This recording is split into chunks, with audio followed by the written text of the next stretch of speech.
Welcome to RSSDI TV 2020. I am Dr. Ruchi Shah, and on behalf of Wockhardt RSSDI TV 2020, I welcome you all. I am glad to have with us today a renowned endocrinologist from Chennai, Dr. R.M. Anjana ma'am.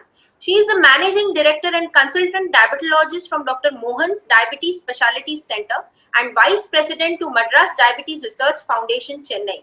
Ma'am has a rich clinical experience in managing diabetes patients. Welcome, Dr. Anjana ma'am, to the show. Thank you, Dr. Chi. So based on your recent talk in RSSDI 2020, which is on the very interesting topic of newer clusters of diabetes in Indians, we would like to know from you, what are the novel clusters of type 2 diabetes identified in India? So there are 4 novel clusters which have been identified. The first one is called the SID, which stands for Severe Insulin Deficiency Diabetes.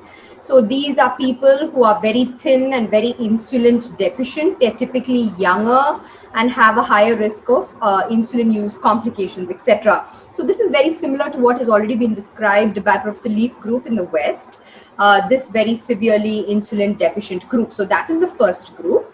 Then the other group which has some similarity with the Western is called the MARD, which is the mild age-related diabetes. So these are older people, non-obese, good A1Cs, HDL is good, good control, low risk of complications, just an age-related diabetes. So that is the second group of people which you have. Then you have 2 novel clusters which we've described for the very first time in the world, and this is called the IROD, or the one that's linked to insulin resistance and obesity related diabetes. So here we have obese people who are also highly insulin resistant, which means that they're secreting high levels of insulin in order to get their glucoses under control. So this is the typical obese phenotype that we have. The last one is of particular interest because it is called a CIRDD, which is a combined insulin resistance and deficiency diabetes. So these are people who are intermediate between the SID and the IROD.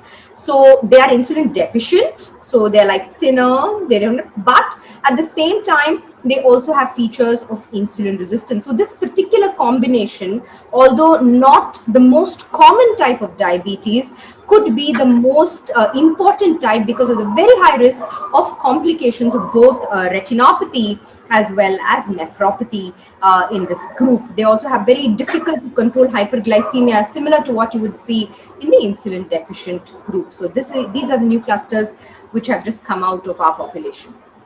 Thank you so much, ma'am. So, ma'am, the last question, what will be the clinical implications of identifying these novel clusters with respect to the hyperglycemia and the microvascular complications? So the clinical implications is that this gives a physician, now what we're trying to do is we have taken about 8 variables in order to get to this clustering. We're trying to simplify this and give a clinician, a GP in his clinic, simple things like BMI you enter, age of diagnosis, simple things that are available in your clinic. If you enter for an individual patient, the risk of being in each of these, so it will kind of identify you are possibly, higher possibility of SID or higher possibility of combined or higher so this physician sitting there is able to get this information. Now once he has that, there are certain clusters need insulin early. Certain clusters you can, so it's not like we have today the guideline that says give metformin for everybody. There are some people for whom maybe we need SGLT2. There are some people for whom we don't know that yet. So until we get to that point, and if we do not, and there are certain groups, for example, the combined group, in which it is imperative to bring down the A1C as soon as possible.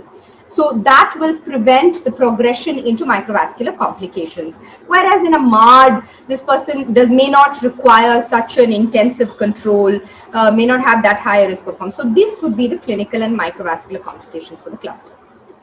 Thank you so much, ma'am, for sharing your views on the newer insights of a very interesting topic about the novel clusters in diabetes. And stay tuned to RSSDI 2020 for more updates on the RSSDI 2020. Thank you very much. Thank you.